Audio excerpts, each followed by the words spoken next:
ਸਤਿ ਸ਼੍ਰੀ ਅਕਾਲ। ਤੁਸੀਂ ਵੇਖ ਰਹੇ ਨਿਊਜ਼ 18 ਪੰਜਾਬ ਹਰਿਆਣਾ ਹਿਮਾਚਲ। ਮੈਂ ਹਾਂ ਨਵਜੋਤ ਕੌਰ। ਤੇ ਇੱਕ ਪਾਸੇ ਕੋਰੋਨਾ ਕਾਲ ਹੈ ਜਿੱਥੇ ਹਰ ਵਰਗ ਜਿਹੜਾ ਹੈ ਉਹ ਪਰੇਸ਼ਾਨ ਹੈ, ਔਰ ਉੱਥੇ ਹੀ ਸਭ ਤੋਂ ਵੱਡੀ ਮੁਸ਼ਕਲ ਬੱਚਿਆਂ ਵਾਸਤੇ ਵੀ ਬਣੀ ਹੋਈ ਹੈ। ਇੱਕ ਪਾਸੇ ਆਨਲਾਈਨ ਪੜ੍ਹਾਈ ਔਰ ਦੂਜੇ ਪਾਸੇ ਜਿਹੜੇ ਮਾਪੇ ਨੇ ਉਹਨਾਂ ਨੂੰ ਸਕੂਲ ਫੀਸ ਦੇਣ ਤੇ ਜਿਹੜਾ ਹੈ ਹਜੇ ਵੀ ਬਵਾਲ ਜਿਹੜਾ ਹੈ ਭਖਿਆ ਪਿਆ ਹੈ। ਨਿੱਜੀ ਸਕੂਲਾਂ ਦੀਆਂ ਜਿਹੜੀਆਂ ਫੀਸਾਂ ਨੇ ਉਸ ਤੇ ਰੇੜਕਾ ਜਿਹੜਾ ਹੈ ਉਹ ਅਜੇ ਵੀ ਜਾਰੀ ਹੈ। ਮਸਲਾ ਸੁਲਝਾਉਣ ਦੇ ਲਈ ਸਰਕਾਰ ਦਾ पूरा जोर जिहड़ा है लग चुका है, पर हजे तक जिहड़ा पेच है उत्थे ही अड़िया होया है। किते निजी स्कूल एक पासे फीसां दा जिहड़ा दबाव है वो मापियां ते पा रहे ने, दूजे पासे मापे बेहद परेशान ने क्योंकि कोरोना संकट दे विचाले किते लोकां दे कारोबार भी ठप होए पए आ और उत्थे ही रोजी रोटी दी जिहड़ी आम जिहड़ियां साडी सहूलतां ने वो भी नहीं मिल पा रही और उत्थे इन्नी भारी फीस जिहड़ी जमा करनी पै रही है। इस दे नाल ही स्कूलों ते मापिया दे नाल जिहड़ी मीटिंग है वो चल रही है और पहली मीटिंग जिहड़ी है बेसिट्टा रही और तुहानू दस दी कि जिहड़ी दूजी मीटिंग है वो अज शाम एक बार फिर तो 5 बजे की जाएगी। इस दौरान जिहड़ी पहली मीटिंग हुई सी उस दे विच एजी अतुल नंदा वो भी शामिल रहे सन और एजी अतुल नंदा दे घर दूजी मीटिंग जिहड़ी है वो रखी गई है। इस दे नाल सिक्ख्या मंत्री नाल हुई सी स्कूलों ते मापिया दी पहली मीटिंग जो कि बेसिट्टा साबित हुई और हाई कोर्ट के हुक्मां ते हो रहीआं ने ये मीटिंग्स। ਹੁਣ ਤੱਕ ਦੀ ਗੱਲਬਾਤ ਤੋਂ ਮੈਂ ਇੱਕੋ ਗੱਲ ਕਮੈਂਟ ਕਰਨਾ ਚਾਹੁੰਦਾ as a law abiding citizen of this country, looking at the constitution of this country, looking at the fate of the children, ਬੱਚਿਆਂ ਦਾ ਭਵਿੱਖ ਦੇਖਣ ਦੇ ਸਾਹਮਣੇ ਉਹਨਾਂ ਨੂੰ ਰਾਈਟ ਟੂ ਐਜੂਕੇਸ਼ਨ ਦੇਣ ਦੇ ਨੂੰ ਮੁੱਖ ਰੱਖਦੇ ਹੋਏ ਮੈਂ ਇੱਕੋ ਗੱਲ ਕਹਿਣਾ ਚਾਹੁੰਦਾ ਕਿ I stand by the children of this state, I stand by the parents of this state, and on the other hand we are trying to find an amicable solution. There is a meeting at 5 o'clock again with all the stakeholders to come out with a solution so that the same can be put up to the High Court by the Honorable AG as directed by the Honorable High Court. ਇੱਕੋ ਹੀ ਸਾਡਾ ਮਕਸਦ ਹੈ ਕਿ ਬੱਚਿਆਂ ਨੂੰ, parents ਨੂੰ private school ਵੱਲੋਂ relief ਮਿਲ ਸਕੇ। कोविड-19 ਪੈਂਡੈਮਿਕ ਦੀ ਵਜ੍ਹਾ ਨਾਲ ਇਹ ਕੱਲਾ ਮੈਨੇਜਮੈਂਟ ਸਕੂਲ ਦੇ ਕਹਿੰਦੇ ਆ ਨਾ ਵੀ ਸਾਨੂੰ ਪ੍ਰੋਬਲਮ ਆ ਗਈ, ਲਾਸ ਵਿੱਚ ਹੈ। ਪੇਰੈਂਟਸ ਤਾਂ ਖੁਦ ਉਹਦੇ ਵਿਕਟਿਮ ਨੇ ਔਰ ਜੋ ਆਨਲਾਈਨ ਟੀਚਿੰਗ ਹੁੰਦੀ ਹੈ ਉਹ ਕਿਸੇ ਪੰਜਾਬ ਦੇ ਪਿੰਡਾਂ ਦੇ ਵਿੱਚ ਜਿੱਥੇ ਨੈਟਵਰਕ ਹੀ ਨਹੀਂ ਹੈ ਉੱਥੇ ਕੋਈ ਟੀਚਿੰਗ ਦਾ ਸਕੋਪ ਨਹੀਂ ਹੈ, ਨਾ ਬੱਚਾ ਪੜ੍ਹ ਸਕਦਾ। ਇਹ ਤਾਂ ਉੱਤੋਂ ਤੇ ਸਗੋਂ ਪੇਰੈਂਟਸ ਦੇ ਉੱਤੇ ਬਰਡਨ ਹੈ। ਜਿਹੜੀ ਮਦਰ ਨੇ ਖਾਣਾ ਬਣਾਉਣਾ, ਸਾਰਾ ਕੰਮ ਕਰਨਾ, ਉਹਨੂੰ ਪੜ੍ਹਾਉਣ ਲਈ ਉਹਦਾ ਤਨਖਾਹ ਤਾਂ ਉਹਦੀ ਮਦਰ ਨੂੰ ਮਿਲਣੀ ਚਾਹੀਦੀ ਹੈ, ਨਾ ਕਿ ਇਹ ਜਿਹੜੇ ਮੰਗ ਰਹੇ ਨੇ ਵੀ ਸਾਨੂੰ ਪੈਸੇ ਮਿਲਣੇ ਚਾਹੀਦੇ ਨੇ। ਔਰ ਇਹ ਗੱਲ ਐਡਮਿਟ ਹੋ ਗਈ ਹੈ। ਸਾਫ਼ ਤੌਰ ਤੇ ਇੱਕ ਪਾਸੇ ਮਾਪੇ ਵੀ ਕਹਿ ਰਹੇ ਨੇ ਕਿ ਇਹ ਕੋਰੋਨਾ ਦਾ ਜਿਹੜਾ ਸੰਕਟ ਹੈ ਇਕੱਲੇ ਸਕੂਲ ਪ੍ਰਸ਼ਾਸਨ ਤੇ ਨਹੀਂ ਆਇਆ, ਉਹ ਸਾਡੇ ਤੇ ਵੀ ਹੈ, ਅਸੀਂ ਵੀ ਉਸ ਚੀਜ਼ ਦੇ ਵਿਕਟਿਮ ਹੈ। ਫਿਲਹਾਲ ਸਾਡੇ ਨਾਲ ਸਾਡੇ ਸਹਿਯੋਗੀ ਪੰਕਜ ਕਪਾਹੀ ਨਾਲ ਜੁੜ ਚੁੱਕੇ ਨੇ। ਪੰਕਜ, ਕੀ ਕੁਝ ਲੱਗਦਾ ਹੈ ਪੇਚ ਜਿਹੜਾ ਮਾਪਿਆਂ ਔਰ ਸਕੂਲ ਪ੍ਰਸ਼ਾਸਨ ਦੇ ਵਿੱਚ ਹੈ ਕਦੋਂ ਤੱਕ ਹੱਲ ਹੋ ਸਕੇਗਾ ਔਰ ਕੀ ਕੁਝ ਨਿਸ਼ਕਰਸ਼ ਨਿਕਲਣ ਦੀ ਸੰਭਾਵਨਾ ਜਤਾਈ ਜਾ ਰਹੀ ਹੈ? ਨਵਜੋਤ, ਬੇहद ਮੁਸ਼ਕਿਲ ਹੈ ਕਿ ਜਿਸ ਤਰੀਕੇ ਨਾਲ ਦੋਵੇਂ ਪੱਖਾਂ ਦੀਆਂ ਦਲੀਲਾਂ ਸੁਣੀਆਂ ਨੇ, ਸਕੂਲ ਪ੍ਰਸ਼ਾਸਨ ਆਪਣੀਆਂ ਦਲੀਲਾਂ ਦੇ ਰਿਹਾ ਹੈ ਕਿ ਉਹਨਾਂ ਦਾ ਕਹਿਣਾ ਹੈ ਕਿ ਟੀਚਰਾਂ ਤੋਂ ਲੈ ਕੇ ਪੀਐਮ ਤੱਕ ਦੀ ਫੀਸ ਦੇਣੀ ਹੈ, ਬਿਜਲੀ ਦਾ ਬਿੱਲ ਹੈ, ਤਮਾਮ ਖਰਚੇ ਜਿਹੜੇ ਨੇ ਉਹ ਸਕੂਲ ਦੇ ਨੇ, ਇਸ ਕਰਕੇ 70% ਤੋਂ ਘੱਟ ਜਿਹੜਾ ਉਹ ਨਹੀਂ ਲਿੱਤਾ ਜਾ ਸਕਦਾ। ਔਰ ਦੂਜੇ ਪਾਸੇ ਪੇਰੈਂਟਸ ਦੀਆਂ ਦਲੀਲਾਂ ਨੇ, ਉਹ ਲਗਾਤਾਰ ਇਹ ਗੱਲ ਕਹਿ ਰਹੇ ਨੇ ਕਿ ਆਨਲਾਈਨ ਪੜ੍ਹਾਈ ਦੇ ਨਾਮ ਤੇ ਸਿਰਫ ਔਰ ਸਿਰਫ ਖਾਨਾ ਪੂਰਤੀ ਜਿਹੜੀ ਹੈ ਉਹ ਕੀਤੀ ਜਾ ਰਹੀ ਹੈ, ਕਿਉਂਕਿ ਬੱਚਿਆਂ ਨੂੰ ਇੰਟਰਨੈਟ ਬਾਰੇ ਜਾਣਕਾਰੀ ਨਹੀਂ ਹੈ, ਬੱਚਿਆਂ ਨੂੰ WhatsApp ਕਰ ਦਿੱਤਾ ਜਾਂਦਾ ਹੈ ਔਰ ਖੁਦ ਜਿਹੜਾ ਮਾਪਿਆਂ ਨੂੰ ਪੜ੍ਹਾਉਣਾ ਪੈਂਦਾ ਔਰ ਅਜਿਹੇ 'ਚ 70% ਬੇਹੱਦ ਜ਼ਿਆਦਾ ਫੀਸ ਹੈ ਔਰ ਇਸ ਕਰਕੇ ਉਹ ਇੰਨੀ ਫੀਸ ਜਿਹੜੀ ਉਹ ਨਹੀਂ ਦੇ ਸਕਦੇ। ਔਰ ਅਜਿਹੇ 'ਚ ਅੱਜ ਲਗਭਗ 2.5 ਤੋਂ 3 ਘੰਟੇ ਜਿਹੜੇ ਸਿੱਖਿਆ ਮੰਤਰੀ ਨੇ ਵਿਜੇਂਦਰ ਸਿੰਗਲਾ ਔਰ ਏਜੀ ਜਿਹੜੇ ਨੇ ਐਡਵੋਕੇਟ ਜਨਰਲ ਨੇ ਅਤੁਲ ਨੰਦਾ, ਇਹਨਾਂ ਨੇ ਤਮਾਮ ਰਾਹ ਲੱਭਣ ਦੀ ਕੋਸ਼ਿਸ਼ ਕੀਤੀ ਲੇਕਿਨ ਮਸਲਾ ਬੇਨਤੀਜਾ ਨਿਕਲਿਆ। ਔਰ ਇਹ ਤਮਾਮ ਮੰਗਾਂ ਨੂੰ ਲੈ ਕੇ ਉਸ ਤੋਂ ਬਾਅਦ ਵਿਜੇਂਦਰ ਸਿੰਗਲਾ ਹੋਰੀ ਮੁੱਖ ਮੰਤਰੀ ਕੈਪਟਨ ਅਮਰਿੰਦਰ ਸਿੰਘ ਕੋਲ ਵੀ ਗਏ, ਉਹਨਾਂ ਨੂੰ ਵੀ ਸਾਰੀ ਗੱਲ ਜਿਹੜੀ ਆ ਉਹ ਰੱਖੀ ਔਰ ਹੁਣ 5 ਵਜੇ ਇੱਕ ਵਾਰ ਫਿਰ ਅਤੁਲ ਨੰਦਾ ਹੋਰੀ ਜਿਹੜੇ ਐਡਵੋਕੇਟ ਜਨਰਲ ਨੇ ਉਹਨਾਂ ਦੇ ਨਾਲ ਇਹ ਦੋਵੇਂ ਧਿਰਾਂ ਜਿਹੜੀਆਂ ਬੈਠਣਗੀਆਂ ਔਰ ਕੋਈ ਨਾ ਕੋਈ ਹੱਲ ਲੱਭਣ ਦੀ ਕੋਸ਼ਿਸ਼ ਕੀਤੀ ਜਾਏਗੀ। ਤੇ ਪੰਕਜ, ਇੱਥੇ ਗੱਲ ਇਹ ਵੀ ਹੈ ਕਿ ਜੇ ਇਹਨਾਂ ਦੀ ਮੀਟਿੰਗ ਤੋਂ ਬਾਅਦ ਵੀ ਕੋਈ ਠੋਸ ਨਹੀਂ ਸੋਲੂਸ਼ਨ ਨਿਕਲਦਾ ਤੇ ਕੀ ਫਿਰ ਹਾਈ ਕੋਰਟ ਇਸ ਦੇ ਵਿੱਚ ਕੋਈ ਇੰਟਰਫੇਅਰ ਕਰੇਗੀ ਅੱਗੇ? ਬਿਲਕੁਲ, ਕਿਉਂਕਿ ਜਿਹੜੇ ਪੇਰੈਂਟਸ ਐਸੋਸੀਏਸ਼ਨ ਨੇ ਉਹਨਾਂ ਦਾ ਇਹ ਕਹਿਣਾ ਹੈ ਕਿ ਜਿਹੜਾ ਕੋਰਟ ਨੇ 70% ਦਾ ਫੈਸਲਾ ਸੁਣਾਇਆ ਕਿ 70% ਫੀਸ ਦੇਣੀ ਹੋਏਗੀ, ਇਹ ਸਿਰਫ ਸਕੂਲ ਦਾ ਪੱਖ ਸੁਣਨ ਤੋਂ ਬਾਅਦ ਸੁਣਾਈ ਗਈ ਹੈ। ਸਾਡਾ ਪੱਖ ਹਾਲੇ ਤੱਕ ਕੋਰਟ ਨੇ ਨਹੀਂ ਸੁਣਿਆ ਔਰ ਕੋਰਟ ਨੂੰ ਅਸੀਂ ਆਪਣਾ ਪੱਖ ਰੱਖਾਂਗੇ, ਇਹ ਪੇਰੈਂਟਸ ਐਸੋਸੀਏਸ਼ਨ ਦਾ ਕਹਿਣਾ ਹੈ।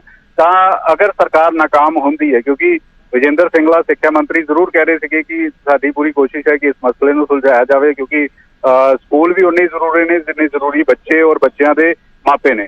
ਤਾਂ ਅਜਿਹੇ 'ਚ ਜਦੋਂ ਅਸੀਂ ਦੋਹਾਂ ਧਿਰਾਂ ਨਾਲ ਗੱਲਬਾਤ ਕਰਨ ਦੀ ਕੋਸ਼ਿਸ਼ ਕੀਤੀ ਤਾਂ ਦੋਹਾਂ ਧਿਰਾਂ ਆਪਣੀ ਆਪਣੀ ਦਲੀਲਾਂ ਜ਼ਰੂਰ ਦੇ ਰਹੇ ਸੀਗੇ ਔਰ ਇਸੇ ਵਜ੍ਹਾ ਕਰਕੇ ਦੁਬਾਰਾ ਮੀਟਿੰਗ ਹੈ ਔਰ ਮੀਟਿੰਗ 'ਚ ਅਗਰ ਹੱਲ ਨਹੀਂ ਹੁੰਦਾ ਤਾਂ ਕੋਰਟ ਦੀ ਸੁਣਵਾਈ ਦੇ ਵਿੱਚ ਪੇਰੈਂਟਸ ਐਸੋਸੀਏਸ਼ਨ ਆਪਣਾ ਪੱਖ ਰੱਖਣਗੇ ਔਰ ਉਸ ਤੋਂ ਬਾਅਦ ਕੋਰਟ ਕੀ ਕਹਿੰਦੀ ਹੈ ਇਹ ਕਾਫੀ ਅਹਿਮ ਰਹਿਣ ਵਾਲਾ ਵਾ। ਲੇਕਿਨ ਕੋਰਟ ਦੀ ਇਹ ਕੋਸ਼ਿਸ਼ ਹੈ ਕਿ ਕੋਰਟ ਦੇ ਬਾਹਰ ਇਸ ਮਸਲੇ ਨੂੰ ਸੁਲਝਾਇਆ ਜਾਵੇ। ਜੀ ਸ਼ੁਕਰੀਆ ਤੁਹਾਡਾ ਪੰਕਜ ਇਸ ਖਬਰ ਤੇ ਪੂਰੀ ਜਾਣਕਾਰੀ ਦੇਣ ਵਾਸਤੇ। ਤੇ ਵਾਕਈ ਹੀ ਇਹ ਮਸਲਾ ਜਿਹੜਾ ਹੈ ਬੱਚਿਆਂ ਦੇ ਭਵਿੱਖ ਦੇ ਨਾਲ ਜ਼ਰੂਰ ਜੁੜਿਆ ਹੋਇਆ ਹੈ ਔਰ ਫਿਲਹਾਲ ਨਜ਼ਰਾਂ ਉਸ ਮੀਟਿੰਗ ਤੇ ਨੇ ਕਿ ਉਸ ਮੀਟਿੰਗ ਤੋਂ ਬਾਅਦ ਜੋ ਸ਼ਾਮ ਨੂੰ 5 ਵਜੇ ਹੋਣੀ ਹੈ ਉਸ ਦਾ ਕੀ ਫੈਸਲਾ ਨਿਕਲ ਕੇ ਆਉਂਦਾ ਹੈ ਔਰ ਵਾਕਈ ਹੀ ਕਿਸੇ ਫੈਸਲੇ ਵੱਲ ਕੋਈ ਫੈਸਲਾ ਪੇਰੈਂਟਸ ਦੇ ਹੱਕ ਦੇ ਵਿੱਚ ਆਉਂਦਾ ਹੈ ਜਾਂ ਫਿਰ ਟੀਚਰਸ ਦੇ ਹੱਕ ਦੇ ਵਿੱਚ ਆਉਂਦਾ ਹੈ। ਜੇ ਨਹੀਂ ਆਉਂਦਾ ਤੇ ਹਾਈ ਕੋਰਟ ਇਸ ਤੇ ਕੀ ਡਿਸੀਜਨ ਲੈਂਦੀ ਹੈ ਇਹ ਵੇਖਣ ਵਾਲੀ ਗੱਲ ਹੋਵੇਗੀ।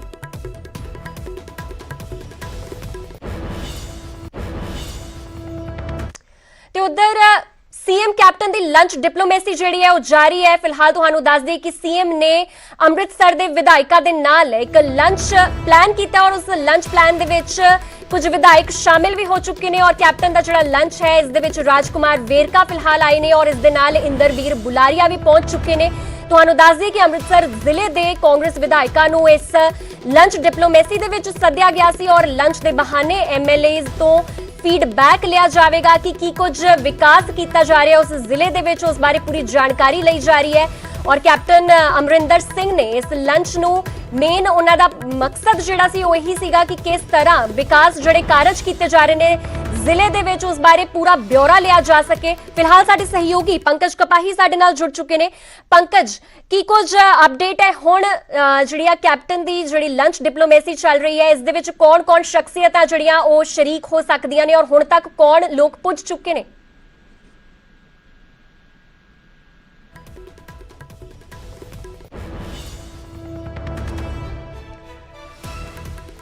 ਪੰਕਜ ਜੀ ਤੁਹਾਨੂੰ ਮੇਰੀ ਆਵਾਜ਼ ਮਿਲ ਪਾ ਰਹੀ ਹੈ ਤੇ ਕੌਣ ਲੋਕ ਨੇ ਜੋ ਇਸ ਲੰਚ ਪਲਾਨ ਦੇ ਵਿੱਚ ਜੁੜ ਚੁੱਕੇ ਨੇ, ਕੌਣ ਲੋਕ ਉਹਨਾਂ ਦੇ ਘਰ ਪੁੱਜ ਚੁੱਕੇ ਨੇ ਲੰਚ ਵਾਸਤੇ? ਬਿਲਕੁਲ ਨਵਜੋਤ, ਜੋ ਜਾਣਕਾਰੀ ਮਿਲੀ ਕਿ ਸਿਸਮਾ ਫਾਰਮ ਹਾਊਸ ਦੇ ਵਿੱਚ ਇੱਕ ਵਾਰ ਫਿਰ ਮੁੱਖ ਮੰਤਰੀ ਦੀ ਲੰਚ ਡਿਪਲੋਮੇਸੀ ਦੇ ਜ਼ਰੀਏ ਜਿਹੜੇ ਸੂਬੇ ਦੇ ਮਸਲੇ ਨੇ ਉਸ ਨੂੰ ਸੁਲਝਾਉਣ ਦੀ ਕੋਸ਼ਿਸ਼ ਕੀਤੀ ਜਾ ਰਹੀ ਹੈ, ਚਾਹੇ ਕੋਰੋਨਾ ਦੇ ਮਸਲੇ ਹੋਣ ਕਿ ਕਿਹੜੀਆਂ ਸ਼ਿਕਾਇਤਾਂ ਵਿਧਾਇਕਾਂ ਨੂੰ ਨੇ ਔਰ ਵਿਧਾਇਕ ਇਸ ਤਰੀਕੇ ਦੀ ਪਰਫਾਰਮੈਂਸ ਦੇ ਰਹੇ ਨੇ। ਔਰ ਦੂਜੇ ਪਾਸੇ ਅਹਿਮ ਲੰਚ ਡਿਪਲੋਮੇਸੀ ਇਸ ਕਰਕੇ ਵੀ ਹੈ ਕਿਉਂਕਿ ਨਿਊਜ਼ 18 ਤੇ ਕੁਝ ਦਿਨ ਪਹਿਲਾਂ ਰਾਜਕੁਮਾਰ ਵੇਰਕਾ ਹੋਰਾਂ ਨੇ ਇਹ ਗੱਲ ਕਹੀ ਸੀਗੀ ਕਿ ਨਵਜੋਤ ਸਿੰਘ ਸਿੱਧੂ ਦੋ ਮਸਲਿਆਂ ਨੂੰ ਲੈ ਕੇ ਸਰਕਾਰ ਤੋਂ ਖਫਾ ਨੇ। ਇੱਕ ਤਾਂ ਬਰਗਾੜੀ ਦੇ ਮਸਲੇ ਨੂੰ ਲੈ ਕੇ ਔਰ ਦੂਸਰਾ ਜਿਹੜੇ ਡਰੱਗਸ ਨੇ ਉਸ ਦੇ ਉੱਤੇ ਸਰਕਾਰ ਦਾ ਐਕਸ਼ਨ ਠੀਕ ਤਰੀਕੇ ਦੇ ਨਾਲ ਨਹੀਂ ਹੋਇਆ। ਔਰ ਇਹ ਸਵਾਲ ਨਿਊਜ਼ 18 ਨੇ ਕੈਪਟਨ ਅਮਰਿੰਦਰ ਸਿੰਘ ਹੋਰਾਂ ਨੂੰ ਵੀ ਪੁੱਛਿਆ ਸੀਗਾ ਔਰ ਮੁੱਖ ਮੰਤਰੀ ਨੇ ਕਿਹਾ ਸੀਗਾ ਕਿ ਅਗਰ ਨਵਜੋਤ ਸਿੰਘ ਸਿੱਧੂ ਨੂੰ ਕਿਸੇ ਵੀ ਤਰੀਕੇ ਦੀ ਕੋਈ ਸ਼ਿਕਾਇਤ ਜਾਂ ਨਾਰਾਜ਼ਗੀ ਹੈ ਤਾਂ ਉਹ ਮਿਲ ਕੇ ਸੁਲਝਾਉਣ। ਔਰ ਇਸ ਕਰਕੇ ਕਿਉਂਕਿ ਰਾਜਕੁਮਾਰ ਵੇਰਕਾ ਨਵਜੋਤ ਸਿੰਘ ਸਿੱਧੂ ਦੇ ਦੋਸਤ ਵੀ ਨੇ ਔਰ ਅੰਮ੍ਰਿਤਸਰ ਤੋਂ ਵੀ ਆਉਂਦੇ ਨੇ, ਤਾਂ ਨਵਜੋਤ ਸਿੰਘ ਸਿੱਧੂ ਕੀ ਸੋਚਦੇ ਨੇ ਇਹਦੀ ਮੁੱਖ ਮੰਤਰੀ ਜਾਣਕਾਰੀ ਇਸ ਮੀਟਿੰਗ ਦੇ ਵਿੱਚ ਲੈਂਦੇ ਹੋਏ ਨਜ਼ਰ ਆ ਸਕਦੇ ਨੇ। ਔਰ ਨਾਲ ਹੀ ਨਾਲ ਅੰਮ੍ਰਿਤਸਰ ਦੀਆਂ ਜਿਹੜੀਆਂ ਸਮੱਸਿਆਵਾਂ ਨੇ ਉਸ ਨੂੰ ਸੁਲਝਾਉਣ ਦੀ ਵੀ ਕੋਸ਼ਿਸ਼ ਕੀਤੀ ਜਾ ਰਹੀ, ਕਿਉਂਕਿ ਜਦੋਂ ਕੈਪਟਨ ਅਮਰਿੰਦਰ ਸਿੰਘ ਨੇ ਕਿਹਾ ਕਿ ਮੈਂ 2022 ਦੀ ਚੋਣ ਲੜਾਂਗਾ ਔਰ ਉਸ ਤੋਂ ਬਾਅਦ ਪੰਜਾਬ ਕਾਂਗਰਸ ਪ੍ਰਧਾਨ ਸੁਨੀਲ ਜਾਖੜ ਹੋਰਾਂ ਨੇ ਨਿਊਜ਼ 18 ਤੇ ਕਿਹਾ ਕਿ ਸਾਨੂੰ ਕੈਪਟਨ ਅਮਰਿੰਦਰ ਸਿੰਘ ਦੀ ਪ੍ਰਧਾਨਗੀ ਮੌਜੂਦ ਆ, ਅਸੀਂ ਉਹਨਾਂ ਦੀ ਅਗਵਾਈ 'ਚ ਚੋਣ ਲੜਾਂਗੇ। ਤਾਂ ਉਸ ਤੋਂ ਬਾਅਦ ਇਹ ਦੇਖਣ 'ਚ ਆਇਆ ਕਿ ਮੁੱਖ ਮੰਤਰੀ ਵੀ ਚਾਹੇ ਪ੍ਰਸ਼ਾਂਤ ਕਿਸ਼ੋਰ ਨਾਲ 2022 ਦੀਆਂ ਤਿਆਰੀਆਂ ਹੋਣ ਜਾਂ ਫਿਰ ਵਿਧਾਇਕਾਂ ਦੇ ਨਾਲ ਤਮਾਮ ਮਸਲਿਆਂ ਤੇ ਗੱਲਬਾਤ ਹੋਈ ਹੋਵੇ, ਕਿਉਂਕਿ ਵਿਰੋਧੀ ਵੀ ਲਗਾਤਾਰ ਇਹ ਕਹਿੰਦੇ ਰਹੇ ਨੇ ਕਿ captain Amarinder Singh Siswan farm house ਬੈਠੇ ਨੇ, ਜ਼ਿਆਦਾ ਵਿਧਾਇਕਾਂ ਨਾਲ ਮੁਲਾਕਾਤ ਨਹੀਂ ਕਰਦੇ, ਉਹਨਾਂ ਦੀ ਆਪਣੀ ਕਿਚਨ ਕੈਬਨਿਟ ਹੈ ਔਰ ਇਸੇ ਵਜ੍ਹਾ ਕਰਕੇ ਵੀ ਇਹ ਲੰਚ ਡਿਪਲੋਮੇਸੀ ਕਾਫੀ ਅਹਿਮ ਜਿਹੜੀ ਉਹ ਮੰਨੀ ਜਾ ਰਹੀ ਹੈ। ਤੇ ਪੰਕਜ, ਕੀ ਇਸ ਦੇ ਵਿੱਚ ਨਵਜੋਤ ਸਿੱਧੂ ਨੂੰ ਕੋਈ ਡਾਇਰੈਕਟ ਇਨਵੀਟੇਸ਼ਨ ਦਿੱਤਾ ਗਿਆ ਕਿ ਉਹਨਾਂ ਨੂੰ ਸੱਦਾ ਦਿੱਤਾ ਗਿਆ ਸੀ ਇਸ ਲੰਚ ਵਾਸਤੇ ਜਾਂ ਫਿਰ ਇਨਡਾਇਰੈਕਟਲੀ ਉਹ ਜਾਣਨਾ ਚਾਹੁੰਦੇ ਨੇ ਕਿ ਇਸ ਵੇਲੇ ਕੀ ਕੁਝ ਚੱਲ ਰਿਹਾ ਹੈ ਅੰਮ੍ਰਿਤਸਰ ਦੀ ਸਿਆਸਤ ਵਿੱਚ?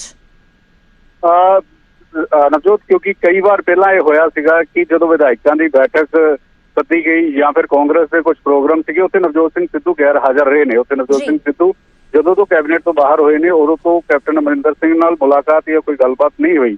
ਇਸੇ ਕਰਕੇ ਨਵਜੋਤ ਸਿੰਘ ਸਿੱਧੂ ਦੇ ਨਾਲ ਜਿਨ੍ਹਾਂ ਦੀ ਗੱਲਬਾਤ ਹੁੰਦੀ ਹੈ ਉਹਨਾਂ ਨੂੰ ਅੱਜ ਜਿਹੜਾ ਮੁੱਖ ਮੰਤਰੀ ਨੇ ਬੁਲਾਇਆ ਔਰ ਇਹ ਸਮਝਣ ਦੀ ਕੋਸ਼ਿਸ਼ ਵੀ ਕੀਤੀ ਜਾ ਰਹੀ ਹੈ ਕਿ ਨਵਜੋਤ ਸਿੰਘ ਸਿੱਧੂ ਆਖਰ ਸੋਚ ਕੀ ਰਹੇ ਨੇ, ਕੀ ਵਿਚਾਰ ਕਰ ਰਹੇ ਨੇ।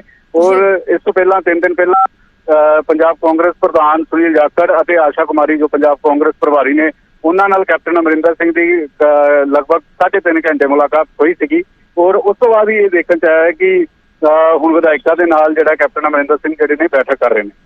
जी शुक्रिया ਤੁਹਾਡਾ ਪੰਕਜ ਇਸ ਖਬਰ ਤੇ ਪੂਰੀ ਜਾਣਕਾਰੀ ਦੇਣ ਵਾਸਤੇ ਤੇ ਵਾਕਈ ਹੀ ਇਹ ਲੰਚ ਡਿਪਲੋਮੇਸੀ ਜਿਹੜੀ ਹੈ ਇਹ ਆਪਣੇ ਆਪ ਦੇ ਵਿੱਚ ਅਹਿਮ ਸਾਬਿਤ ਹੋ ਵੀ ਸਕਦੀ ਹੈ ਕਿਉਂਕਿ ਜਿਹੜੇ ਸਿੱਧੂ ਔਰ ਕੈਪਟਨ ਦੇ ਦਰਮਿਆਨ ਜੋ ਦੂਰੀਆਂ ਆਈਆਂ ਹੋ ਸਕਦਾ ਹੈ ਉਸ ਦੇ ਨਾਲ ਠੀਕ ਵੀ ਹੋ ਸਕਣ ਔਰ ਕੈਪਟਨ ਅਮਰਿੰਦਰ ਨੂੰ ਵੀ ਪਤਾ ਚੱਲ ਸਕੇ ਕਿ ਕੀ ਕੁਝ ਫਿਲਹਾਲ ਅੰਮ੍ਰਿਤਸਰ ਦੇ ਵਿੱਚ ਚੱਲ ਰਿਹਾ ਔਰ ਉੱਥੋਂ ਦਾ ਵਿਕਾਸ ਕਾਰਜ ਜਾਣਨ ਵਾਸਤੇ ਵੀ ਇਹ ਲੰਚ ਡਿਪਲੋਮੇਸੀ ਜਿਹੜੀ ਹੈ ਇਹ ਰੱਖੀ ਗਈ ਹੈ।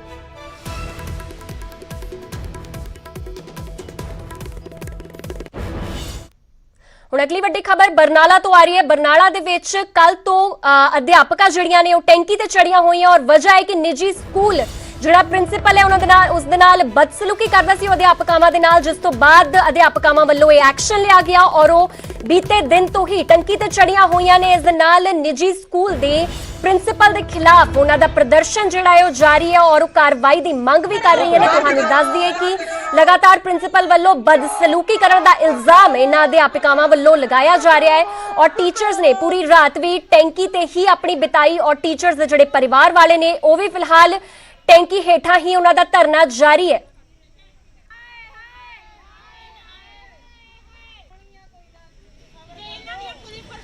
ਫਿਲਹਾਲ ਸਾਡੇ ਨਾਲ ਸਾਡੇ ਸਹਿਯੋਗੀ ਆਸ਼ੀਸ਼ ਸ਼ਰਮਾ ਇਸ ਖਬਰ ਦੇ ਅਪਡੇਟ ਲਈ ਜੁੜ ਚੁੱਕੇ ਨੇ। ਆਸ਼ੀਸ਼ ਕੀ ਕੁਝ ਅਪਡੇਟ ਹੈ, ਕਦੋਂ ਤੋਂ ਇਹ ਜਿਹੜੀਆਂ ਅਧਿਆਪਕਾਵਾਂ ਨੇ ਬੀਤੇ ਦਿਨ ਤੋਂ ਵੈਸੇ ਛੜੀਆਂ ਹੋਈਆਂ ਨੇ ਤੇ ਕੀ ਕੁਝ ਹੁਣ ਪ੍ਰਸ਼ਾਸਨ ਉੱਥੇ ਮੌਜੂਦ ਹੈ ਕਿ ਉਹਨਾਂ ਵੱਲੋਂ ਇਹਨਾਂ ਨੂੰ ਰੈਸਕਿਊ ਕਰਨ ਵਾਸਤੇ ਕੋਈ ਅੱਗੇ ਆਇਆ ਜਾ ਰਿਹਾ ਹੈ?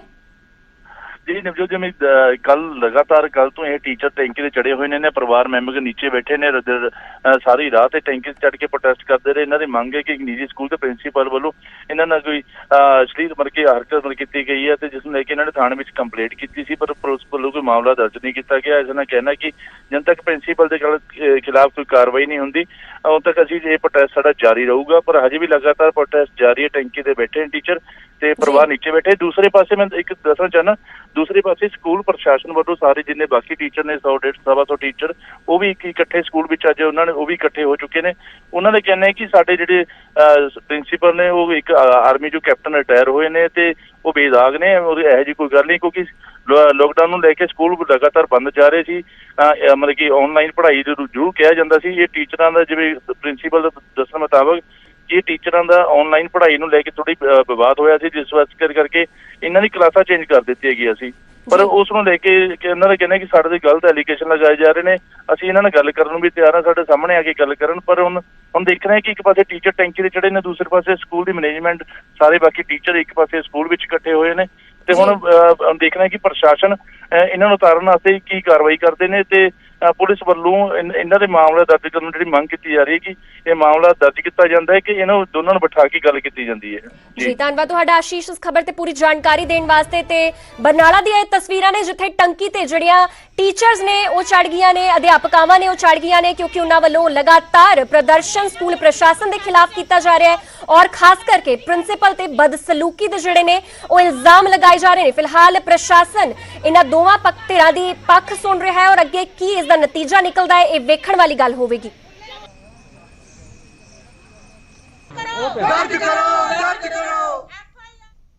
ਉਧਰ ਕੋਰੋਨਾ ਵਾਇਰਸ ਦਾ ਪ੍ਰਕੋਪ ਜ਼ੋਰਾਂ ਤੇ ਹੈ ਔਰ ਰਾਜਧਾਨੀ ਦਿੱਲੀ ਦੇ ਵਿੱਚ ਇਹ ਮਸਲਾ ਭਖਿਆ ਹੋਇਆ ਹੈ ਕਿ ਬਾਹਰ ਦੇ ਸੂਬੇ ਦੇ ਲੋਕ ਜਿਹੜੇ ਨੇ ਉੱਥੇ ਇਲਾਜ ਕਰਵਾ ਸਕਦੇ ਨੇ ਜਾਂ ਨਹੀਂ। ਖੈਰ ਇਸ ਤੇ ਹੁਣ ਐਲਜੀ ਦੇ ਫੈਸਲੇ ਦਾ ਦਿੱਲੀ ਸਰਕਾਰ ਵੱਲੋਂ ਲਗਾਤਾਰ ਵਿਰੋਧ ਕੀਤਾ ਜਾ ਰਿਹਾ ਹੈ। ਤੁਹਾਨੂੰ ਦੱਸ ਦੇ ਕਿ ਐਲਜੀ ਦੇ ਨਾਲ ਮੀਟਿੰਗ ਤੋਂ ਬਾਅਦ ਡਿਪਟੀ ਸੀਐਮ ਮਨੀਸ਼ ਸਿਸੋਦੀਆ ਨੇ ਕੁਝ ਤਰਕ ਦਿੱਤੇ ਨੇ। ਉਹਨਾਂ ਨੇ ਕਿਹਾ ਹੈ ਕਿ ਰਾਜਪਾਲ ਦੇ ਫੈਸਲੇ ਦੇ ਨਾਲ ਦਿੱਲੀ ਦੇ ਸਾਹਮਣੇ ਇੱਕ ਵੱਡਾ ਸੰਕਟ ਖੜਾ ਹੋਣ ਜਾ ਸਕਦਾ ਹੈ। ਇਸ ਨਾਲ ਹੀ ਤੇਜ਼ ਰਫ਼ਤਾਰ ਦੇ ਨਾਲ ਜਿਹੜੇ ਕੋਰੋਨਾ ਦੇ ਕੇਸ ਨੇ ਉਹ ਵੀ ਵੱਧ ਰਹੇ ਨੇ ਔਰ 30 ਜੂਨ ਤੱਕ 15,000 ਜਿਹੜੇ ਬੈੱਡ ਨੇ ਉਹਨਾਂ ਦੀ ਜ਼ਰੂਰਤ ਹੋਵੇਗੀ ਕਿਉਂਕਿ ਜਿਸ ਤਰ੍ਹਾਂ ਦਿੱਲੀ ਦੇ ਵਿੱਚ ਅੰਕੜੇ ਸਾਹਮਣੇ ਆ ਰਹੇ ਨੇ ਉਸ ਨੂੰ ਵੇਖਦਿਆਂ ਹੋਇਆਂ ਉਹਨਾਂ ਨੇ ਆ ਸਾਰੇ ਤਰਕ ਰੱਖੇ ਨੇ ਕਿ 30 ਜੂਨ ਤੱਕ 15,000 ਬੈੱਡ ਦੀ ਜਿਹੜੀ ਹੈ ਉਹ ਲੋੜ ਪੈ ਸਕਦੀ ਹੈ। ਇਸ ਦੇ ਨਾਲ ਹੀ ਉਹਨਾਂ ਨੇ ਅੱਗੇ ਇਹ ਗੱਲ ਕਹੀ ਹੈ ਕਿ 31 ਜੁਲਾਈ ਤੱਕ ਲਗਭਗ 80,000 ਬੈੱਡ ਦੀ ਲੋੜ ਵੀ ਪੈ ਸਕਦੀ ਹੈ ਔਰ 31 ਜੁਲਾਈ 'ਚ ਇਹ ਜਿਹੜੇ ਕੇਸ ਨੇ 5 ਲੱਖ ਤੋਂ ਪਾਰ ਹੋ ਸਕਦੇ ਨੇ। ਤੁਹਾਨੂੰ ਦੱਸ ਦਈਏ ਕਿ ਸਿਹਤ ਮੰਤਰੀ ਨੇ ਵੀ ਕੁਝ ਅਜਿਹਾ ਹੀ ਖਦਸ਼ਾ ਜਤਾਇਆ ਸੀ ਕਿ ਕਮਿਊਨਿਟੀ ਸਪਰੈਡ ਜਿਹੜਾ ਹੈ ਉਹ ਦਿੱਲੀ ਉਹ ਰਾਜਧਾਨੀ ਦੇ ਵਿੱਚ ਸ਼ੁਰੂ ਹੋ ਚੁੱਕਿਆ ਹੈ, ਜਿਸ ਦੇ ਨਾਲ ਲਗਾਤਾਰ ਇਹ ਕੇਸ ਜਿਹੜੇ ਨੇ ਉਹ ਵੱਧਦੇ ਜਾ ਰਹੇ ਨੇ ਤੇ ਐਲਜੀ ਵੱਲੋਂ ਦਿੱਤਾ ਗਿਆ ਇਹ ਫੈਸਲਾ ਕਿ ਬਾਹਰ ਦੇ ਸੂਬਿਆਂ ਦੇ ਲੋਕ ਵੀ ਅੰਦਰ ਇਲਾਜ ਕਰਾ ਸਕਣ ਇਹ ਕਿਸੇ ਵੀ ਤਰ੍ਹਾਂ ਸਹੀ ਨਹੀਂ ਹੈ। 15 जून तक 44,000 केसेस होंगे और करीब 6,600 बेड्स की आवश्यकता होगी। 30 जून तक 1 लाख केसेस पहुंच जाएंगे और 15,000 बेड्स की आवश्यकता होगी।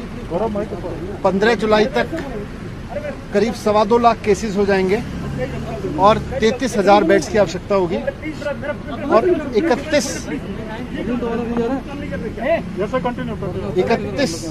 31 जुलाई तक करीब 5.5 लाख केस पहुंच जाएंगे दिल्ली में और उसके लिए करीब 80,000 बेड्स की आवश्यकता होगी। ये तब है जबकि अब तक थोड़े दिन पहले तक लॉकडाउन चल रहा था और अभी तक दिल्ली के हॉस्पिटल्स में दिल्ली के ही जो निवासी हैं, वो चाहे कहीं से भी, जो आदमी आज दिल्ली में रह रहा है वही दिल्ली के हॉस्पिटल तक आ पा रहा था, जो दिल्ली सरकार के वो प्राइवेट हॉस्पिटल्स हैं। कम्युनिटी स्प्रेड कल रणदीप गुलेरिया जो एम्स के डायरेक्टर उन्होंने कहा है, परंतु केंद्र सरकार ऑफिशियली शायद इसको नहीं मान रही। अभी एम्स के डायरेक्टर ने तो कहा है। मुख्यमंत्री बैठक है इसी पे डिजास्टर मैनेजमेंट के साथ ये मुद्दा उठेगा बिल्कुल। देखिएगा, कम्युनिटी स्प्रेड किसे कहते हैं? जब आपको कुछ लोग ऐसे मिलने स्टार्ट हो जाएं जिनका सोर्स ना पता लग रहा हो। अब कुछ नहीं है, ऐसे बहुत सारे लोग हैं जिनका सोर्स नहीं पता लग रहा कि उसको ये बीमारी कहाँ से मिली है। अब वो तो केंद्र सरकार मानेगी तभी होगा। कम्युनिटी स्प्रेड है या नहीं है, मैंने तो आपको बता दिया कि एपिडेमियोलॉजी के अंदर 4 स्टेजेस होती है। 3rd स्टेज होती है कम्युनिटी स्प्रेड। कम्युनिटी स्प्रेड तब कहा जाता है जब उस आदमी को इन्फेक्शन कहाँ से मिला है उसको नहीं पता होता। और ऐसा एक केस नहीं है, ऐसे बहुत सारे केस हैं। लगभग आधे केस ऐसे आ रहे हैं जिनको नहीं पता लगता कि उसको ये इन्फेक्शन कहाँ से हुआ है।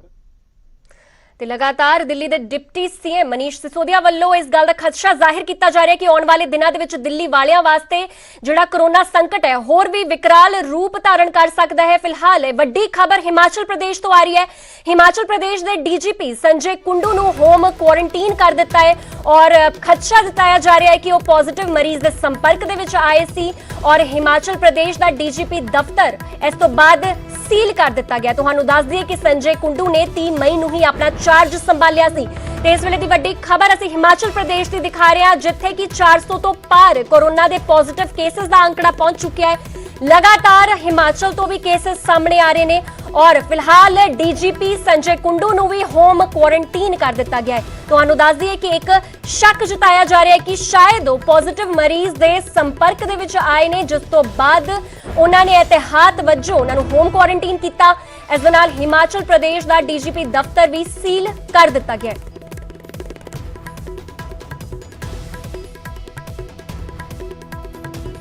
ਸਾਡੇ ਨਾਲ ਫਿਲਹਾਲ ਇਸ ਮਾਮਲੇ ਤੋਂ जानकारी वास्ते साडे सहयोगी जीएस तोमर नाल जुड़ चुके हैं। जी तोमर, आपसे जानना चाहेंगे कि हिमाचल प्रदेश के डीजीपी संजय कुंडू को भी अब होम क्वारंटीन कर दिया गया है। किस शख्स के संपर्क में वो आए थे और क्यों ये शक जाहिर हुआ कि उनको कोरोना के कुछ इन्फेक्शन हो सकता है?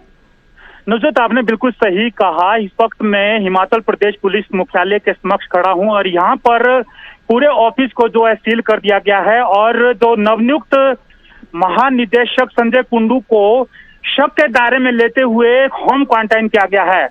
नवजोत, मैं बता दूं यहाँ पर बेहद रौनक रहती है डीजीपी ऑफिस के सामने, लेकिन जैसे ही ये पता चला कि उनको जो होम क्वारंटाइन करना बेहद जरूरी है शक के दायरे में, क्योंकि जब उन्होंने शपथ ली थी हिमाचल प्रदेश के डीजीपी पद की तो उस समय दिल्ली से कोई शख्स उनको मिलने आया था और सूचना ये मिल गई है कि वो उस शख्स की हालत बेहद गंभीर है या हो सकता है कि उनकी डेथ हो गई होगी जो दिल्ली से मिलने संजय कुंडू को शिमला मिलने आए थे। ऐसे में उनको ये यहाँ पर ये माहौल बन रहा है कि कहीं हो ना हो कि संजय कुंडू उनके संपर्क में आए और उनको भी कहीं कोरोना ना हो जाए, तो उसके चलते जो उनको होम क्वारंटाइन किया गया है। नवजोत, सबसे बड़ी बात यहाँ पर यह है कि डीजीपी ऑफिस के सामने एम्बुलेंस खड़ी हो चुकी है। जिस तरह से यहाँ अधिकारियों की जो स्टार की गाड़ी लगी होती है, यहाँ पर पूरी तरह से सन्नाटा पसर रहा है और हिमाचल प्रदेश में ये पहला मामला है जब इतने बड़े अधिकारी को एक बड़े लेवल पर जो है होम क्वारंटाइन किया गया है। तो कहीं ना कहीं हिमाचल में भी कोरोना जो है पूरी तरह से जड़ पकड़ रहा है और अगर बड़े स्तर पर जो है इस तरह का मामले सामने आते हैं या संदिग्ध मामला आता है तो कहीं ना कहीं संजय कुंडू ने पिछले कल भी कई मीटिंगें जो है ऑफिस में की थी। कई लोग, मीडिया के लोग भी उनको मिलने जाते थे, इंटरव्यूज होते थे, साथ ही साथ वो अधिकारियों को भी मिलते थे। तो ये मामला जो है अगर संजय कुंडू दुर्भाग्यवश जो है पॉजिटिव निकलते हैं तो कहीं ना कहीं ये स्थिति बिगड़ सकती है और उसके चलते जो है जी। बड़े स्तर पर कोरोना वायरस को लेकर जांच करनी होगी कि कौन कौन इनके संपर्क में आए, किस तरह से लोगों को जो है किसी तरह की कोई दिक्कतें तो नहीं हो रही है, अधिकारी पुलिस के जी, जो जी। मिलते थे उनको तो नहीं कोई किसी तरह की कोई परेशानी हो रही है। तो ये नवजोत अपने आप में बड़ी बात है। और निगम बिहार में डीजीपी हिमाचल का ऑफिस है, यहाँ पर पूरी तरह से जो है सन्नाटा पसर चुका है। एक जी। संतरी जो है मेन गेट पर खड़े हैं। तो मैं आपसे लगता एक है बात कि- जरूर जाननी चाहेंगे कि जिस वक्त वो शख्स जो आप कह रहे हैं कि उनसे मिलने आया था, शपथ ग्रहण के बाद मिलने आया था, तो क्या वहां पर उस शख्स की थर्मल स्कैनिंग नहीं की गई या फिर उसके सिम्टम्स नहीं देखे गए कि वाकई वो शख्स में कुछ सिम्टम्स थे या नहीं? देखिए जो कई बार जो लोग बाहर से हिमाचल में आते हैं उनको थर्मल स्कैन भी करते हैं, लेकिन कहीं ना कहीं अगर बड़े स्तर पर लक्षण सामने नहीं आते या बुखार उनको जी। दिखाई नहीं दे रहा है तो ऐसा शख्स जो है एंट्री कर जाता है। अगर वो स्टेज तब है अगर आपके अंदर सिम्टम्स आने शुरू हो गए, आपको लग रहा है कि आप कोरोना पॉजिटिव के सिम्टम्स आ रहे हैं, आपको बुखार है, गले में दिक्कत है, खांसी हो रही है, और जिस तरह के जी। भी जो डॉक्टर सिम्टम्स बोलते हैं जब वो सिम्टम्स दिखाई देंगे तो कहीं ना कहीं जो है इस तरह के रोका जाता है। लेकिन डीजीपी को मिलने अगर कोई हिमाचल आता है तो जाहिर सी बात है नवजोत, जब उसने एंट्री ली होगी तो जी। कहीं ना कहीं उनके जांच को लेके भी सवाल खड़े हो सकते हैं कि प्रॉपरली जांच हुई कि नहीं हुई। जी, फिर वो बिल्कुल। ऑफिस के अंदर गए कुंडू साहब को मिलने, तो क्या उस समय उनकी जांच हुई या नहीं हुई, जी। या किस तरह से उन्होंने एंट्री ली, तो ये तो सारा कुछ जो जांच का विषय है। लेकिन जिस तरह से संजय कुंडू का व्यवहार है, वो बेहद लिबरल नेचर का आदमी है, वो सब आदमियों को लगातार मिल रहे थे, सबसे प्यार से जी। बातचीत की कर रहे थे। तो ऐसे शख्स के पास किसी भी आदमी का जाना कोई ज्यादा कठिन कार्य नहीं है। जी, तो बिल्कुल। लगता है कि कहीं ना कहीं चूक हुई है। जी बहुत बहुत शुक्रिया आपका तोमर इस खबर पर पूरी जानकारी देने के लिए। ते फिलहाल डीजीपी ऑफिस ਤੇ कोरोना वायरस ਦਾ ਖਤਰਾ ਮੰਡਰਾ ਰਿਹਾ ਹੈ। ਉਹ ਲੋਕ ਜਿਹੜੇ ਕਿ ਡੀਜੀਪੀ ਦੇ ਖੁਦ ਸੰਪਰਕ ਦੇ ਵਿੱਚ ਆਏ ਹੋਣਗੇ ਉਹ ਵੀ ਇਸ ਜਾਂਚ ਦੇ ਘੇਰੇ ਵਿੱਚ ਜ਼ਰੂਰ ਹੋਣਗੇ। ਔਰ ਤੁਹਾਨੂੰ ਦੱਸ ਦਈਏ ਕਿ ਸੰਜੇ ਕੁੰਡੂ ਨੇ ਬੀਤੀ 3 ਮਈ ਨੂੰ ਹੀ ਆਪਣਾ ਚਾਰਜ ਸੰਭਾਲਿਆ ਸੀ, ਜਿਸ ਤੋਂ ਬਾਅਦ तमाम ਲੋਕ ਆ ਕੇ ਉਹਨਾਂ ਨੂੰ ਮਿਲ ਰਹੇ ਸੀ ਔਰ ਇੱਕ ਸ਼ੱਕ ਜ਼ਾਹਿਰ ਕੀਤਾ ਹੈ ਕਿ ਉਹਨਾਂ ਹੀ ਲੋਕਾਂ ਵਿੱਚੋਂ ਇੱਕ ਸ਼ਖਸ ਅਜਿਹਾ ਵੀ ਸੀ ਜੋ ਕਿ ਕੋਰੋਨਾ ਪੋਜ਼ਿਟਿਵ ਹੋ ਸਕਦਾ ਹੈ।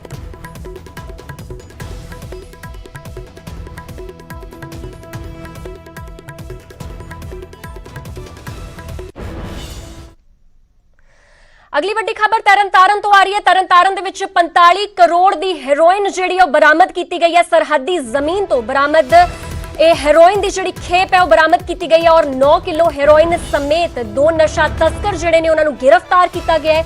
ਔਰ ਗ੍ਰਿਫਤਾਰ ਤਸਕਰਾਂ ਨੇ ਪਾਕ ਤੋਂ ਇਹ ਜਿਹੜੀ ਹੈਰੋਇਨ ਦੀ ਖੇਪ ਹੈ ਇਹ ਮੰਗਵਾਈ ਸੀ ਤੇ ਪੁਲਿਸ ਵੱਲੋਂ ਬੀਐਸਐਫ ਦੀ ਪੁਲਿਸ ਵੱਲੋਂ ਇਹ ਐਕਸ਼ਨ ਜਿਹੜਾ ਹੈ ਉਹ ਲਿਆ ਗਿਆ, ਜਿਸ ਦੇ ਵਿੱਚ ਤਰਨਤਾਰਨ ਦੇ ਵਿੱਚ 45 ਕਰੋੜ ਦੀ ਜਿਹੜੀ ਹੈਰੋਇਨ ਹੈ ਉਹ ਬਰਾਮਦ ਕੀਤੀ ਗਈ ਹੈ ਔਰ ਸਰਹੱਦੀ ਜ਼ਮੀਨ ਹੈ ਜਿਹੜੀ ਉਸ ਤੋਂ ਇਹ ਹੈਰੋਇਨ ਦੀ ਖੇਪ ਜਿਹੜੀ ਹੈ ਉਹ ਬਰਾਮਦ ਕੀਤੀ ਗਈ ਹੈ। ਤੁਹਾਨੂੰ ਦੱਸ ਦਈਏ ਕਿ 9 ਕਿਲੋ ਕੁੱਲ ਜਿਹੜੀ ਇਹ ਖੇਪ ਹੈ ਇਸ ਨੂੰ ਨਸ਼ਾ ਤਸਕਰ ਜਿਹੜੇ ਨੇ ਉਹ ਲੈ ਕੇ ਆ ਰਹੇ ਸੀ ਔਰ ਉਸ ਦੌਰਾਨ ਇਹਨਾਂ ਨੂੰ ਗ੍ਰਿਫਤਾਰ ਕਰ ਲਿਆ ਗਿਆ ਔਰ ਗ੍ਰਿਫਤਾਰ ਤਸਕਰਾਂ ਨੇ ਪਾਕ ਤੋਂ ਇਹ ਜਿਹੜੀ ਖੇਪ ਹੈ ਹੈਰੋਇਨ ਦੀ ਇਹ ਮੰਗਵਾਈ ਸੀ।